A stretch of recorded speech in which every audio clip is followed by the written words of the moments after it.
do I begin? So I had this dream last night. I'm going into an old restaurant I used to go to after church, like with my family, like red booths, dim lighting. I'd always get the chicken Caesar salad. My mom would get, I think she'd get some kind of salmon with mashed potatoes. Anyway, I go out of this restaurant and there's I can't see anybody else there. It's really dark, but there's this guy sitting at a booth and he's looking right at me. And he signals to me to, come on over and have a seat. And I'm dreaming, I don't know. So I come over and I sit down. He's got like a vest on and a nice shirt. And he tells me, he says, "Hey, you ready, right?" I say, "Yeah, I'm ready."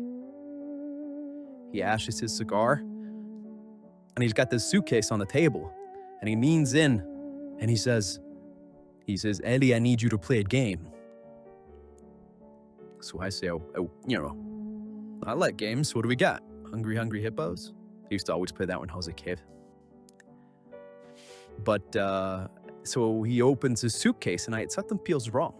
The guy, I don't know, something about the way he's smirking at me or something. Anyway, he opens his suitcase and I take a peek in it and I see it's a map of the world, like an atlas. And it's got all these lights on it, red, blue, maybe green. And there's these wires all connecting all the lights.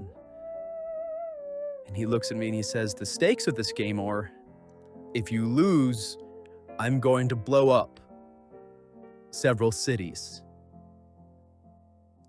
And so for a minute, I think, no, surely not. Cigarette falls out of my mouth. I lean back and I say, "No, me, Eddie, I can't. This isn't real. Is this the game?" And then I see the horns. He's got horns on the top of his head, and I realize that this guy's the devil. And he probably does have the launch codes. I don't know. It's a dream. So we sit down and we start to play. And this game isn't like any game I played before. It's not like Yahtzee. There's no dice. There's no game pieces. He just looks me in the eyes and he starts asking me questions. What does this smell like in Singapore in the springtime? Or do dead sailors' bones turn to dust? And what am I most afraid of? And I try answering, but these are impossible questions. And then there's a flash of light outside. And I know that bomb's gone off. So I stand up and I lunge at the guy.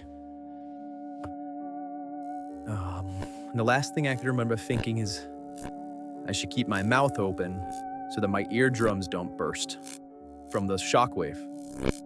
And then boom.